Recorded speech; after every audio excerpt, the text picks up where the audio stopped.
Now, this story is I lost my virginity and I almost got jumped by her older sister's brother. No, her older sister's boyfriend, who was a grown man. Mind you, I was a late bloomer.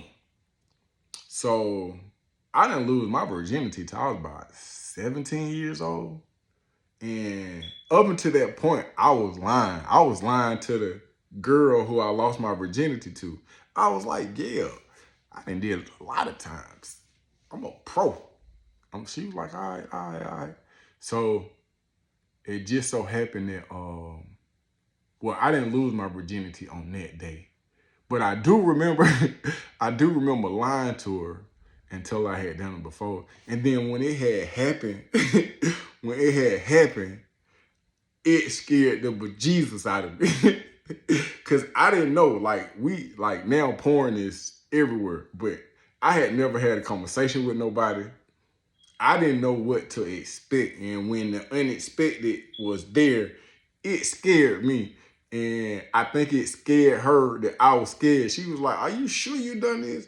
And as I wiped the slug from my mouth, and I was just like, So this is probably maybe like, I'm going over there on the regular. Mind you, I'm so green, bro. Like, I ain't even really into skipping school. Like, skipping school, like me and my sister, we got perfect attendance. I ain't really skipping school. Like, that's not what's going on. So, but on this run, her parents had went out of town. Mine, she lived over in Clarkston, in the apartments across the street from the strip club. I had enrolled the mortar bus over there. Like, she was like, you can spend I said, spend the night. Oh, it's going down. It's going down. So I go spend the night. Oh, I'm gonna go backstory. So, and I remember one time it was for her birthday, and she was always talking about like she wanted a cat. Mind you, she lived in the hood. Ain't no cats in the hood. She was like she wanted a cat. Do you know that I rode the mortar book? I looked up in the phone book. We didn't have cell phones. I looked up in the phone book where the pet shop was at. I rode the mortar bus and the mortar train to a pet shop that was giving away kittens. I went and got this girl a kitten. The kitten was in a box. The kitten was in a box.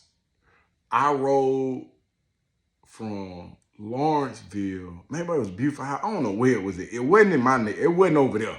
So I rode the bus. Mind you, when I'm on the bus and the train, the cat is scratching the box. It's meowing. And I gave her, that's how whooped I was. But I was, and I probably seen that cat one time. Because when I went back over there, she told me like it done ran away. And your folks don't let you keep this cat. You ain't got to tell me it ran away. But anyway, so I'm about to spend the night. I done brought my clothes. I'm like, boy, it going down. It going down. So get over there. So what I'm not familiar with is domestic violence. I ain't up on this. All I know is I ain't with it. I ain't like real active when it comes to putting my hands on females. Even today, like I call the police on you for it. Like if you holler at me or you scream at me, you start cussing me and be like, F nigga such and such. So I'm back away from you. And then, but while I'm backing away, I am calling the police on you. I do not do domestic violence. I don't even interact with women. Like if we go somewhere and you trying to fight somebody, that ain't even what's going on. It's not that kind of party. So if me and you having a conversation and we can't talk the way that I'm talking right now, and we can't work it out, hey, you not for me. I'm not for you. And I don't know how you want love to be shown to you, but I do not interact. I have called the police on women, for real. And it has saved me from going to jail, because if you call the police and the police show up, I already fit the description. So I know I'm going to jail. So call me out my name. Call me out my name. Call me out my name. Scream at me. Act like, man, you going to jail. I know you on probation. You about to violate, messing with me, y'all. You is going to jail. Because I'm not going to jail behind something I got bigger stuff going on. I'm not going to jail behind Nobody, period. So we at Shawty's house, everything going smooth. I think she was doing her sister's house on mine. Her, just her older sister. So we was in high school. I was 17. She was probably about 18, 17, 18. But her sister was like grown. Her sister was grown, and her sister boyfriend was beating her up. And I'm just like, what I do know is that this is not any of my business. I don't have nothing to do with this. It's not of God, but it is not my business. Let me stay away from it. So then, Shawty, who I'm with, the virginity taker, she not allowing her sister to be in no physical altercation without jumping in. She got more hard to me. She got more hard to me. So she started fighting the dude. So now they all in there fighting. I'm just standing there, and she kind of looked at me like, almost like Jada looked at Will. Yeah, it was that look. And I was like, with all of the heart I could muster up in my 17-year-old body, I said, it was almost like menace to society. Hey, I think you better watch out who you call a bitch, partner.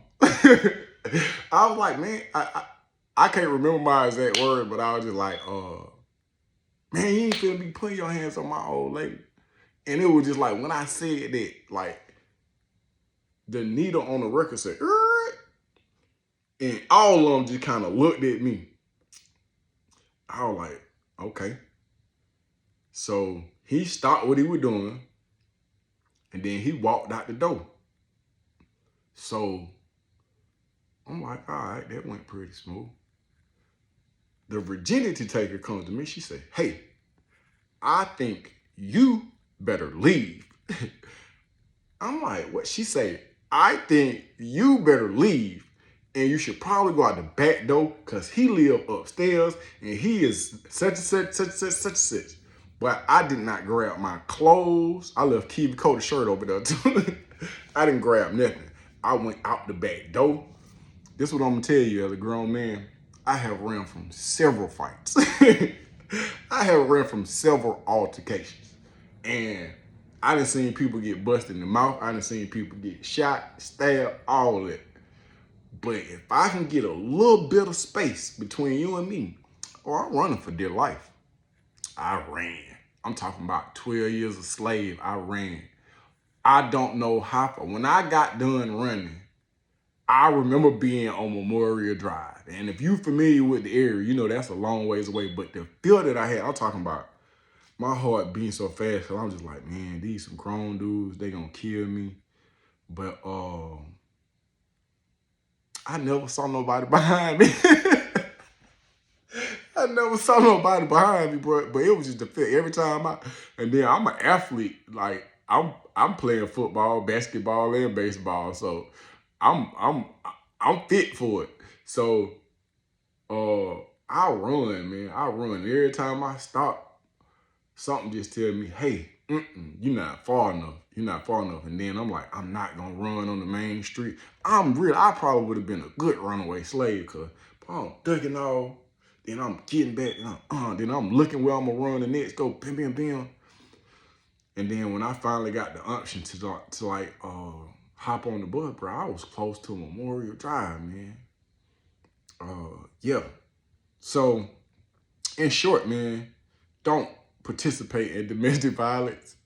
That's just a story. I'll add some more of these stories, man. I've been blessed, man, because that could have turned into a real bad situation. And I don't think I ever went back to our house after that. I never went into those apartments. I think we still interacted, but it was definitely under different circumstances. Today is the best day of my life. Tomorrow's not promised.